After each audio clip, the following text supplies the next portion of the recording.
बिहार विधानसभा चुनाव नजदीक है और एनडीए और महागठबंधन में सीट बंटवारे को लेकर बैठकों का दौर जारी है। इस बार एनडीए में एलजेपी पासवान के शामिल होने से समीकरण बदल गया है। एलजेपी 40 सीटों पर चुनाव लड़ने की तैयारी में है, जिससे बीजेपी और जेडीयू के बीच सीटों का तालमेल मुश्किल हो सकता है। देखिए ये रिपोर्ट। इस साल यानी 2025 के अंत में बिहार विधानसभा चुनाव होने हैं और उसके लिए महागठबंधन और एनडीए दोनों ही गठबंधनों में सीट शेयरिंग को लेकर घटक दलों में बैठकों का दौर जारी है।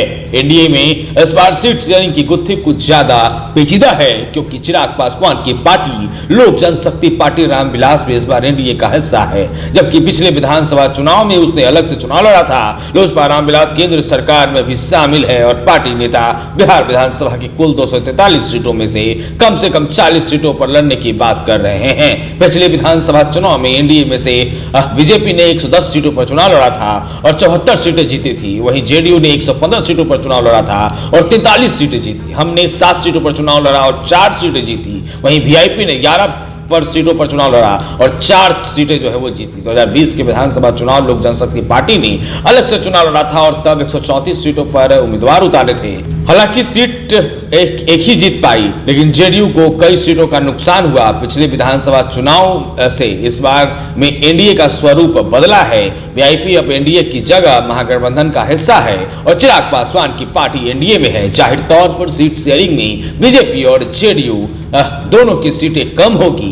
इसे लेकर खिस्तान है कि किस पार्टी की कितने सीटें कम होगी। बीजेपी के नेता अनौपचारिक बातचीत में कहते हैं कि बीजेपी कम से कम 100 सीटों पर तो चुनाव लड़ेगी ही। इसका मतलब है कि जेडीयू की काफी सीटें कम हो सकती है। जीतन मांझी 35 सीटों की मांग कर रहे हैं। हालांकि उन्हें भी मालूम है कि इतनी सीटें जो है उन्हें नहीं मिलनी है, लेकिन यह अपनी पहले की सीटें बचाने की कवायद है ताकि उनके कोटे की सीट जो है वो कम ना हो पाए। लोजपा रामविलास के एक नेता ने अनौपचारिक बातचीत में कहा कि बीजेपी और हम मिलाकर 135 से 140 सीटों पर ज्यादा पर लड़ना चाहिए ताकि सरकार स्थिर रहे।